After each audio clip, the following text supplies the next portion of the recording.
Hola, ¿cómo están? Nuevamente en un seminario virtual de la Cátedra de Farmacología Básica, continuando con el módulo cardiovascular. En esta oportunidad vamos a analizar el modelo fisiopatológico de la hipertensión arterial para el análisis y el estudio de los medicamentos utilizados en la patología cardiovascular.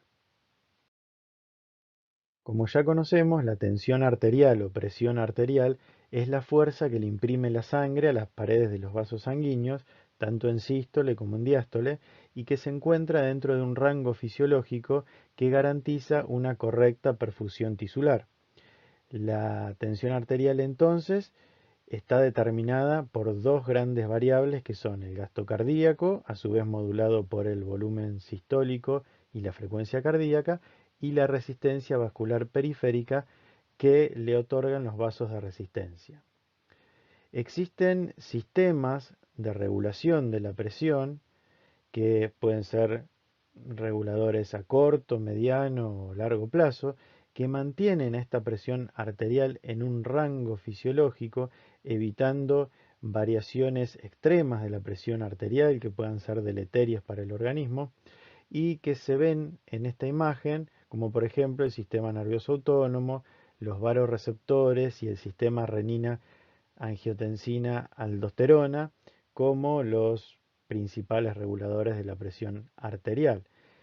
Ya sabemos que los varoreceptores sensan variaciones bruscas y rápidas de la presión arterial y ante, por ejemplo, una caída de la misma, generan aferencias al centro vasomotor y al cardioinhibitor, desinhibiendo el sistema nervioso simpático para que éste pueda liberar mayor cantidad de noradrenalina y ésta actuar a nivel cardíaco y vascular, aumentando el gasto cardíaco y la resistencia vascular periférica y normalizando de esa manera la tensión arterial. Pero a mediano y a largo plazo, también existe la activación del sistema renina-angiotensina-aldosterona, que a través de la producción de angiotensina 2, que es un potente vasoconstrictor, aumenta la resistencia vascular periférica y mediante la mayor liberación de aldosterona, que retiene agua y sodio, se aumenta la volemia y de esta manera aumenta el gasto cardíaco y se genera un incremento de la presión arterial. Cuando esta presión arterial se encuentra sostenidamente en valores iguales o mayores a 140 y o 90 milímetros de mercurio, tanto para la presión arterial sistólica como para la diastólica, definimos un trastorno que se denomina hipertensión arterial.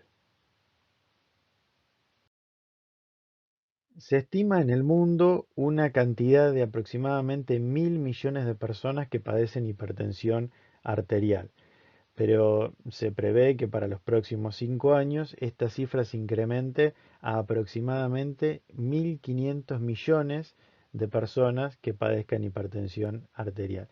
Es por esto una verdadera problemática de salud pública, porque la hipertensión arterial es una enfermedad crónica que genera una gran morbimortalidad. Un porcentaje muy alto, aproximadamente el 90-95%, no encontramos una causa demostrable, una causa que sea la generadora de esta hipertensión, y es por esto que la denominamos primaria o esencial. Hipertensión primaria o esencial, la gran mayoría, y es aquella en la que no encontramos una causa que perpetúe esta hipertensión, mientras que un porcentaje menor, un 5 o un 10%, sí encontramos verdaderamente una causa generadora de la hipertensión y la denominamos entonces hipertensión secundaria. Este seminario está abocado al análisis de los fármacos siguiendo el esquema fisiopatológico de la hipertensión esencial o primaria. Pero hay más datos que preocupan, porque de esta gran población mundial hipertensa, solamente la mitad está diagnosticada, es decir, solamente la mitad se conoce con hipertensión, mientras que la mitad de esta población está tratada, es decir, recibe un tratamiento. Sin embargo, no todos tienen un buen control de su TA, solamente la mitad de estos pacientes. Es decir, que nos quedan una gran cantidad de pacientes que pese a estar diagnosticados y tratados, todavía no consiguen valores normales de presión arterial y esto incrementa los riesgos de la salud en forma exponencial, porque recordemos que la hipertensión arterial junto con otros son de los principales factores de riesgo cardiovascular. ¿Y por qué no se conocen estos pacientes como hipertensos? Bueno, habitualmente porque la hipertensión es una enfermedad que es silenciosa y es asintomática. No genera dolores, no genera ningún tipo de síntoma que la persona lo pueda vivenciar y de esta manera darse cuenta que algo no está andando bien. Sin embargo, esta hipertensión que es silenciosa y asintomática va generando alteraciones a nivel cardiovascular que pueden desencadenar en insuficiencia cardíaca, en accidente cerebrovascular, disfunción renal, cardiopatía isquémica, retinopatía, alteración de la vasculopatía periférica y enfermedades de la aorta, es decir, un gran abanico de trastornos y de enfermedades ocasionadas por el aumento sostenido de la presión arterial. La hipertensión esencial es multifactorial, es decir, no encontramos un único agente etiológico, sino que el aumento del aporte de sodio, la reducción de la función renal, el estrés psicosocial, alteraciones genéticas y de la herencia, la obesidad y la disfunción endotelial van generando un aumento de la precarga, de la contractilidad o de la vasoconstricción que termina por generar un aumento del gasto cardíaco o un aumento de la resistencia vascular periférica que condicionan finalmente niveles mayores de presión arterial y donde el organismo se resetea y esos sistemas reguladores de vasoreceptores y de sistema renina-angiotensina y sistema nervioso autónomo ahora funcionan con un nivel más alto de presión arterial, es decir, resetean ese rango fisiológico para ahora funcionar en un rango patológico de valores de presión arterial. Y por eso, teniendo en cuenta el esquema fisiopatológico, vamos a ver diferentes medicamentos antihipertensivos que de alguna u otra manera generarán una reducción del gasto cardíaco y fundamentalmente una reducción de la resistencia vascular periférica para por fin disminuir la presión arterial. Y encontraremos el grupo de los vasodilatadores, como por ejemplo los bloqueantes del canal de calcio, que ya los hemos visto en el seminario de cardiopatía isquémica, los inhibidores del sistema renina-angiotensina-aldosterona, el nitroprusiato de sodio, la hidralazina, los agentes simpaticolíticos, como por ejemplo los betabloqueantes, tanto selectivos como no selectivos, como con capacidad de bloquear el receptor alfa, que ya los hemos visto, y los que veremos en este seminario son los bloqueantes selectivos del receptor alfa 1 y los simpaticolíticos de acción central. También los diuréticos son un grupo de medicamentos que ejerce un rol fundamental en el tratamiento de la hipertensión arterial, pero que los detallaremos y los analizaremos en el seminario de insuficiencia cardíaca.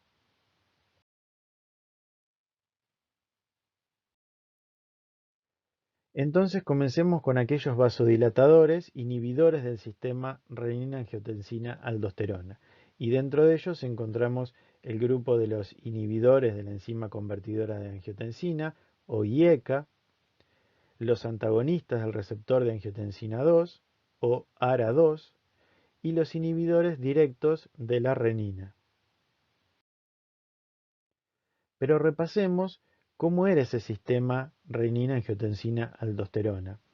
Nosotros sabíamos que por diferentes estímulos como la activación del sistema nervioso simpático, el sensado a nivel preglomerular de una caída de la presión arterial o el sensado a nivel de la mácula densa de una disminución del cloruro de sodio tubular, se liberaba por parte del aparato yuxtaglomerular renina, que era una enzima que transformaba el angiotensinógeno liberado en el hígado en angiotensina 1.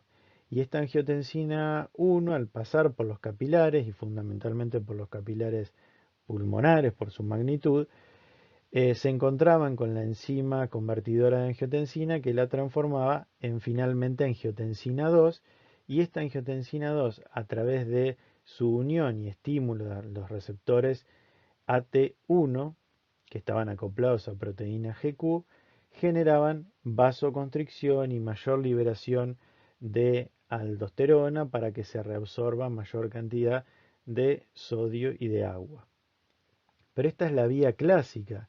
Tenemos que conocer que hay vías alternativas mediante el cual la angiotensina 1 se puede convertir en otro tipo de angiotensina que es la 1,9, o la angiotensina 2 convertirse en la angiotensina 1,7. Y para esto es fundamental esta enzima, que es la enzima convertidora de angiotensina, pero del tipo 2. Tanto la angiotensina 1,9 como la angiotensina 1,7 se unen a diferentes receptores, como el receptor MAS o el receptor de angiotensina 2, que son receptores que tienen como efecto la vasodilatación, la disminución de la inflamación, es decir, efectos que se contraponen a los que produce la activación del receptor de angiotensina 1. A su vez, por algunas aminopeptidasas también se podía transformar otro tipo de angiotensina, que era la 2,10 y la angiotensina 3, y por último la angiotensina 4, que estimulaba receptores AT4, que también eran receptores vasodilatadores y receptores que estaban a nivel encefálico y que estaban relacionados con algunos aspectos de la cognición.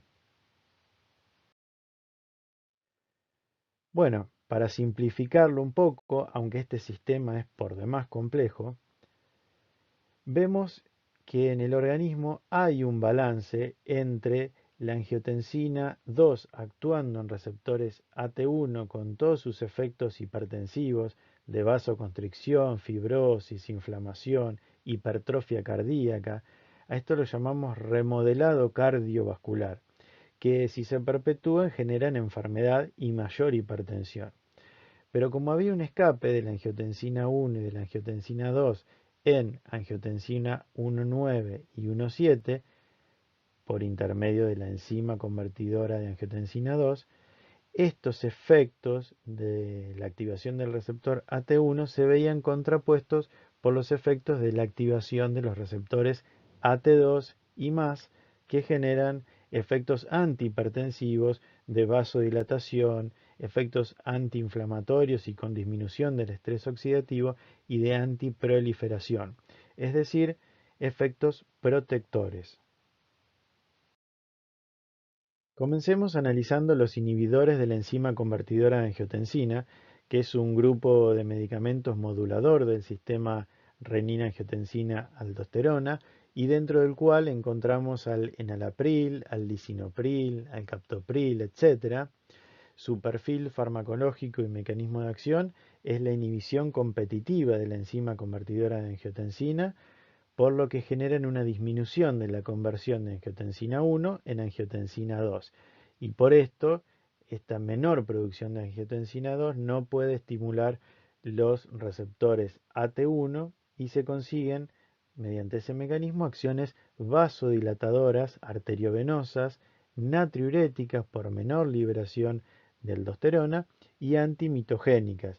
Recordemos que la activación del receptor AT1 generaba una proliferación celular con hiperplasia, hipertrofia, que generaba todo un remodelado cardiovascular que perpetuaba aún más la hipertensión. En cuanto a su perfil de seguridad, tiene efectos adversos de tipo A que derivan de su mecanismo de acción, lógicamente, y que se producen por la excesiva vasodilatación, y dentro de ellos tenemos a uno de los más frecuentes, que es la hipotensión, frecuentemente la hipotensión de las primeras tomas, es decir, el paciente cuando inicia su terapia con estos medicamentos, en las primeras tomas se suelen ver hipotensiones marcadas. Es por esto que uno debiera comenzar con dosis bajas e irlas incrementando, titularlo conforme pasa el tiempo. Esta hipotensión se da por la excesiva vasodilatación y disminución de la resistencia vascular periférica. También en un porcentaje que ronda el 10%, pero que puede llegar al 20% incluso, se observa tos seca. Y esto es debido a que la enzima convertidora de angiotensina también degrada a la bradiquinina, que es una sustancia similar a la histamina, vasodilatadora, y es por esto que al inhibir esa enzima que degrada la bradiquinina, se producen aumentos significativos que son terapéuticamente buenos porque al ser un vasodilatador genera aún más caída de la presión arterial, pero que también lamentablemente puede generar tos seca. La hiperpotasemia es debida a una disminución de la liberación de aldosterona y con eso se incrementan los valores de potasio en sangre, pero se dan fundamentalmente en aquellos pacientes que tienen algún grado de deterioro de la función renal o que están recibiendo medicamentos que como efecto adverso también generan una hiperpotasemia. Pueden generar empeoramiento de la función renal y sobre todo en aquellos pacientes que necesitan para su filtrado glomerular altas concentraciones de angiotensina 2, como es el caso de los pacientes deshidratados, donde su mecanismo compensatorio para seguir filtrando y seguir produciendo orina es el aumento de la angiotensina 2 con la consecuente vasoconstricción fundamentalmente de la arteria eferente y de esa manera manteniendo el filtrado glomerular. Al inhibir la enzima que transforma la angiotensina 1 en angiotensina 2, se pierde ese efecto compensatorio y la función renal se puede deteriorar. En un porcentaje extremadamente menor se produce angioedema. El angioedema, si bien es muy infrecuente, va del 0,1 al 0,5%, es un efecto adverso muy grave que ocasiona una rápida inflamación de la lengua, de la laringe, de todo lo que es la parte facial del paciente, incluso puede llegar al edema de glotis y al colapso de la vía aérea comprometiendo la vida. Es decir, si bien es un efecto adverso muy infrecuente, es muy grave y necesariamente uno debe suspender inmediatamente el tratamiento con cualquiera de los medicamentos que pertenezcan al grupo de los IECA. Este angioedema es más frecuente en la población afroamericana. Y el exantema cutáneo también es un efecto adverso infrecuente que puede generar algo de prurito y que se va conforme uno suspende la medicación. En cuanto a los aspectos de la conveniencia, la mayoría de estos medicamentos son profármacos, es decir, son medicamentos que se deben metabolizar para transformarlos en metabolitos activos y así lograr el efecto. Salvo el lisinopril y el captopril, los demás son profármacos que se administran la mayoría por vía oral, salvo el enalaprilato que se administra por vía endovenosa y que este es el metabolito del enalapril. Son medicamentos que tienen una adecuada biodisponibilidad y que se eliminan por vía renal. Tienen contraindicaciones formales, como es el caso del embarazo, ya que pueden producir un retardo del crecimiento intrauterino, oligoamnios, alteraciones de la función renal del feto, incluso la muerte fetal, y esto se debe a que generan hipotensión fetal. En casos de hiperpotasemia de moderada a severa, se deben suspender, ya que de por sí generan este aumento del potasio en sangre. Lógicamente, cuando el paciente tenga hipotensión, van a estar contraindicados.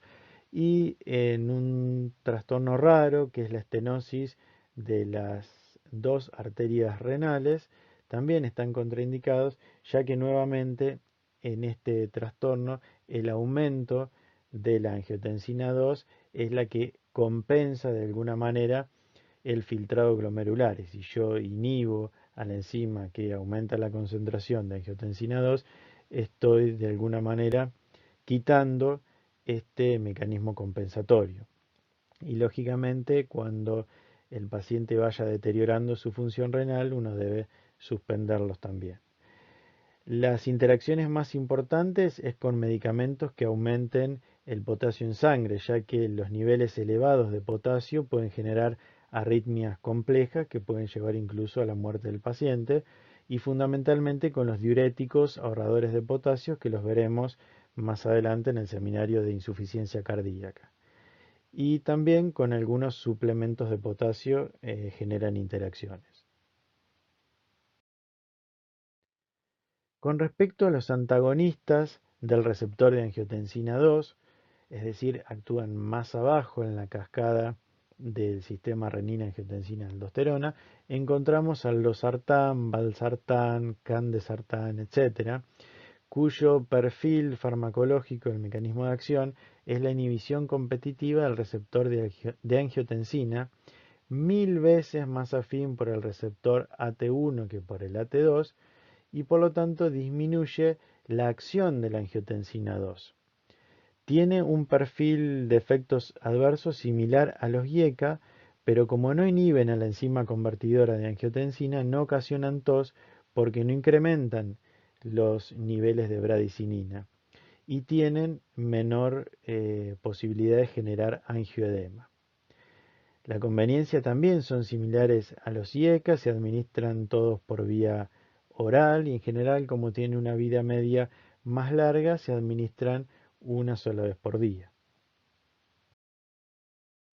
Cobró una particular importancia en este último tiempo el análisis del equilibrio, del balance que se produce fisiológicamente entre la enzima convertidora de angiotensina y la ECA2 en relación a las sustancias vasoconstrictoras, proinflamatorias y que generan aumento del remodelado cardiovascular, como la angiotensina 2 actuando en receptores AT1, en contraposición con la angiotensina 1,7 y 1,9, potentes vasodilatadores, antifibróticos y antiproliferativos.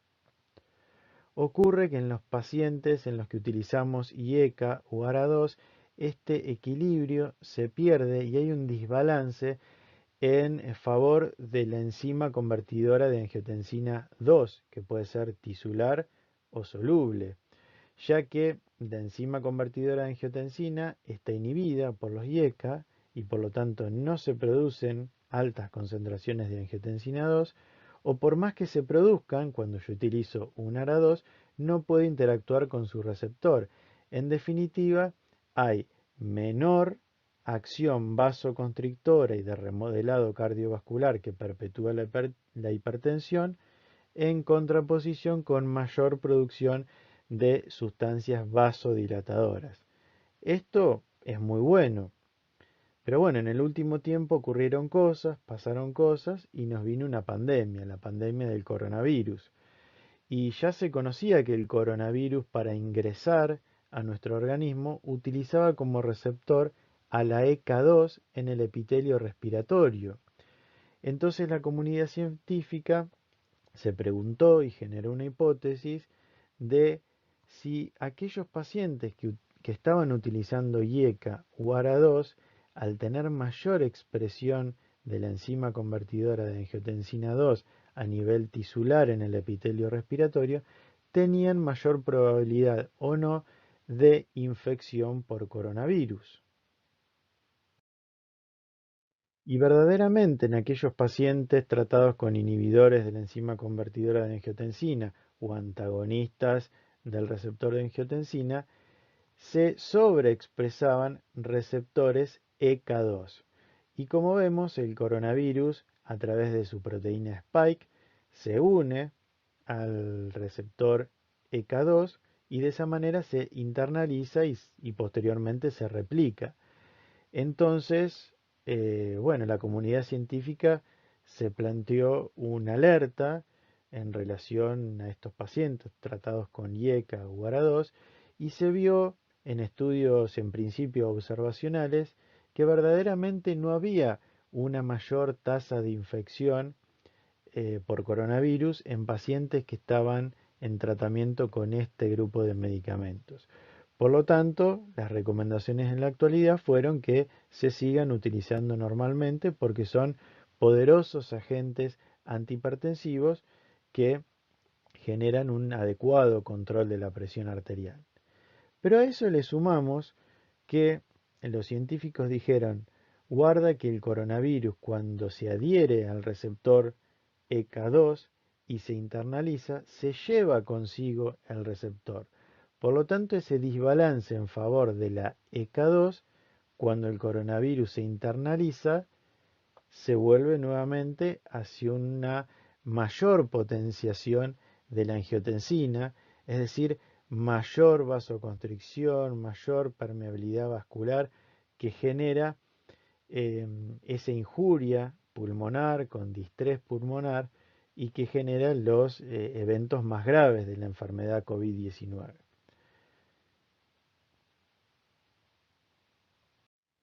Y si bien es una hipótesis interesante, en la actualidad no hay ningún tipo de evidencia que nos diga que debemos suspender el tratamiento con IECA o con ARA2 para evitar un mayor riesgo de infección por coronavirus. Otro de los vasodilatadores que vamos a analizar es el nitroprusiato de sodio. Este medicamento forma parte del grupo de los nitratos, que ya los hemos visto en el seminario de cardiopatía isquémica, y como todo nitrato es un dador de oxígeno que genera vasodilatación por incremento del GMP cíclico. Pero en el caso en particular del nitroprusiato de sodio, a diferencia de los demás nitratos, esa vasodilatación es arteriovenosa, es decir, este tiene la capacidad de dilatar vasos de resistencia, por lo tanto disminuye la resistencia vascular periférica. El resto de los nitratos era solo venodilatador, por lo tanto dilataba vasos de capacitancia.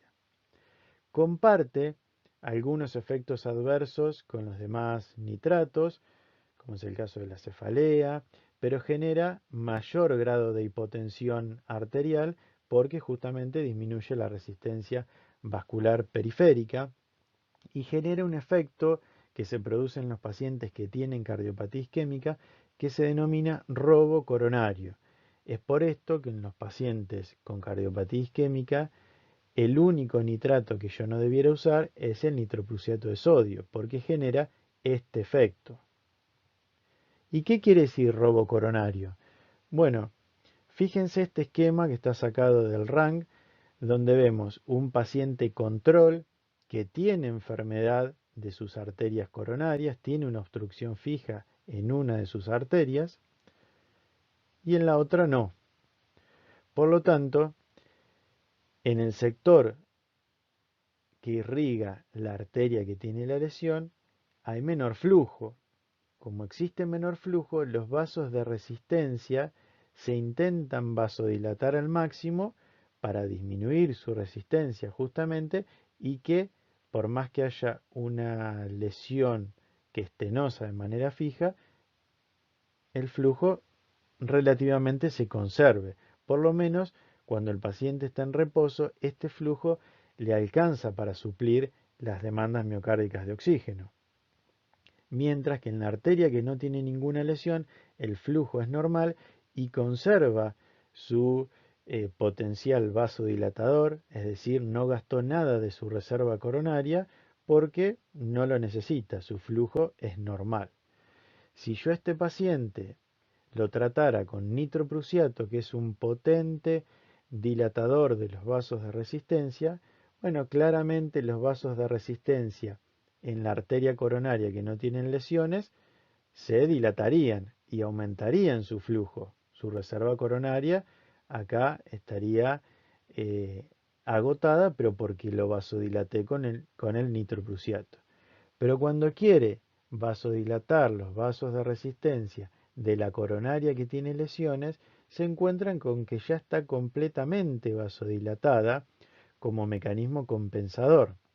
Y entonces ahora la sangre que viene por esta arteria principal, encuentra menor resistencia en este lecho y por lo tanto, si tiene que elegir un lugar de menor resistencia o de mayor resistencia, elige lógicamente el de menor. Por lo tanto, este sector del corazón está mucho mejor perfundido y este, por el contrario, mucho peor. El poco flujo que iba a venir acá, como ahora se dilató esta arteria coronaria normal, prefiere este lugar y le roba ese flujo a la arteria coronaria que estaba alterada. Es un efecto que por ahí es un poco complejo de entenderlo, pero que al tener ese efecto arteriodilatador, es decir, dilatador de los vasos de resistencia, le roba el poco flujo que iba para la coronaria que tenía la lesión. En cuanto a la conveniencia, es un medicamento que se administra exclusivamente por vía endovenosa, como puede generar una hipotensión muy severa. La infusión debe estar completamente controlada, lo ideal sería infundirlo con una bomba de infusión continua. Su inicio y su finalización son muy rápidas. Tiene la habilidad por la luz, es por esto que cuando lo preparamos en una solución, debemos cubrirla con algún material que impida que esté en contacto con la luz para que no se inactive. Y su metabolismo genera cianuro y tiosinatos por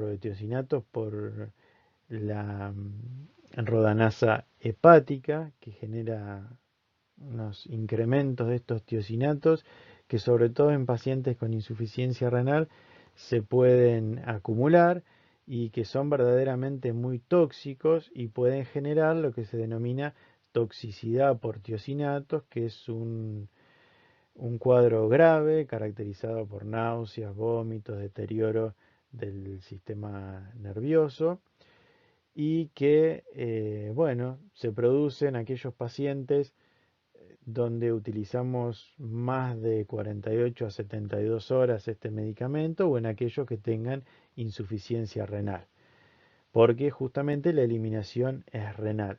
Este medicamento es útil en la emergencia hipertensiva, es decir, cuando rápidamente tenemos que normalizar la presión, ya que se puede administrar por vía endovenosa. Otro de los vasodilatadores es la hidralazina. Este medicamento es un potente vasodilatador arteriolar que se desconoce bien su mecanismo de acción, pero que está relacionado con la inhibición de la liberación del calcio intracelular inducida por inositol trifosfato y también en relación a la apertura de los canales de potasio activados por calcio, es decir, ocasiona una relajación del músculo liso, en este caso arterial, y una potente vasodilatación. Los efectos adversos están relacionados con su mecanismo de acción y su potente acción vasodilatadora y son la hipotensión, la cefalea, las náuseas, el rubor y una potente activación del sistema nervioso simpático de manera refleja por la caída brusca de la tensión arterial que condiciona taquicardia, palpitaciones y que puede desencadenar una angina de pecho, incluso un infarto. Es por esto que en los pacientes que tengan cardiopatía isquémica este medicamento no lo vamos a utilizar. Y existen, por suerte muy infrecuentemente, efectos adversos que no están derivados del mecanismo de acción, son tipo B, y que incluyen signos y síntomas que se parecen al lupus eritematoso sistémico y se lo denominan síndrome de lupus. Pueden generar anemia hemolítica, glomerulonefritis o algún tipo de vasculitis, pero por suerte esto se da infrecuentemente. Se puede administrar por vía endovenosa o vía oral, tiene una muy baja biodisponibilidad, alrededor del 20 al 25%, tiene un alto primer paso hepático y tiene una acetilación a nivel intestinal y hepático que genera esta baja biodisponibilidad. La variabilidad interindividual se vio que existen acetiladores rápidos y acetiladores lentos. Aproximadamente el 50% de la población son acetiladores rápidos. Y en relación a su vida media, es una vida media bastante corta, de aproximadamente 1 hora, pero sus efectos vasodilatadores pueden persistir varias horas más. Y este es un medicamento que se puede utilizar en el embarazo. Veremos ahora los agentes simpaticolíticos. Los medicamentos bloqueadores selectivos del receptor alfa-1 como prazosine, terazocin o doxazocin bloquean el receptor adrenérgico alfa-1 y generan vasodilatación y disminución de la resistencia vascular periférica y por lo tanto de la tensión arterial. Este grupo de medicamentos se utiliza también en otras patologías, como por ejemplo el prostatismo, porque también actúan a nivel del trígono de la vejiga y de la uretra y disminuyen la resistencia a la salida de la orina. Este grupo de medicamentos lo hemos visto en algún ejemplo del trabajo práctico de farmacodinamia, cuando analizábamos los receptores adrenérgicos alfa-1. El principal efecto adverso que generan es la hipotensión ortostática, es decir, cuando el paciente pasa de estar en sedestación a bipedestación, se produce una caída abrupta de la presión arterial que hace activar al sistema nervioso simpático mediante el sensado de los varoreceptores, pero al estar bloqueados los receptores alfa-1 no se puede producir esa vasoconstricción compensadora que generaría la noradrenalina. Entonces generan una marcada hipotensión ortostática, sobre todo en pacientes que ya tienen disautonomía, que son los pacientes más bien ancianos o con algunas enfermedades neurológicas. Bueno, este efecto se ve más potenciado. En cuanto a la conveniencia, se administran por vía oral, tienen una muy buena disponibilidad, la mayoría arriba del 50%, y particularmente Prazosin tiene una vida media bastante corta. Todas tienen un amplio metabolismo hepático y se podrían, si se quiere, administrar antes de dormir, aquellos que se administren una sola vez por día, ya que evitamos de esa manera que el paciente esté deambulando, o sea, pase de la sedestación a la bipedestación y se ocasione esta hipotensión ortostática que incluso en algunos pacientes puede llegar hasta el síncope. Utilizaríamos entonces la administración antes de dormir para intentar evitar este efecto. Un simpaticolítico de acción central es la metildopa. Este medicamento es un profármaco que actúa como un falso neurotransmisor a nivel de la terminal adrenérgica. Cuando ingresa a la misma por una descarboxilasa se transforma en alfa-metildopamina y posteriormente por una hidroxilasa en alfa-metilnorepinefrina que ingresa en la vesícula sináptica, desplaza al verdadero neurotransmisor que es la norepinefrina y se libera al espacio sináptico como alfa-metilnorepinefrina que si bien tiene la capacidad de interactuar con receptores adrenérgicos, tiene mayor afinidad en particular por el receptor alfa-2 presináptico, que es un receptor inhibitorio de la liberación del neurotransmisor. Por lo tanto, actúa atenuando la liberación de la noradrenalina y por lo tanto disminuye la resistencia vascular periférica, genera una disminución de la frecuencia cardíaca y del gasto cardíaco y por eso termina disminuyendo la tensión arterial. Pero al ser un medicamento que actúa a nivel del sistema nervioso, produce múltiples efectos adversos. El más común es la sedación, también la sequedad bucal o serostomía. Puede disminuir la libido, generar parkinsonismo, hiperprolactinemia que puede generar galactorrea, incluso ginecomastia, genera bradicardia y en un porcentaje no menor de pacientes puede generar anticuerpos anti-RH en eritrocitos, que termina por generar anemia hemolítica por suerte en pocos pacientes. En cuanto a la conveniencia, se administra por vía oral, tiene una vida media corta, aunque su efecto vasodilatador y de disminución del gasto cardíaco se prolonga más allá de las 2 horas. Se excreta por vía urinaria como un conjugado y este es un medicamento también utilizado en el embarazo. Otro simpaticolítico de acción central es la clonidina, que actúa de manera similar, pero esta no se hace pasar por un falso neurotransmisor. Este medicamento directamente actúa como un alfa-2 agonista a nivel presináptico y por lo tanto de esa manera disminuye la liberación de norepinefrina. Su perfil de seguridad es similar al de la metildopa y puede provocar síndrome de retirada. Y es útil en aquellos pacientes que tengan feocromocitoma, es decir, un tumor productor de catecolaminas, un tumor de la médula suprarrenal. Y justamente el feocromocitoma es una de las causas de hipertensión arterial secundaria. Bueno, hemos llegado de esta manera al final de este seminario de hipertensión arterial, donde hemos tocado aspectos generales del perfil farmacológico, de los efectos adversos y de la conveniencia de grupos de medicamentos que se puedan utilizar en la hipertensión arterial.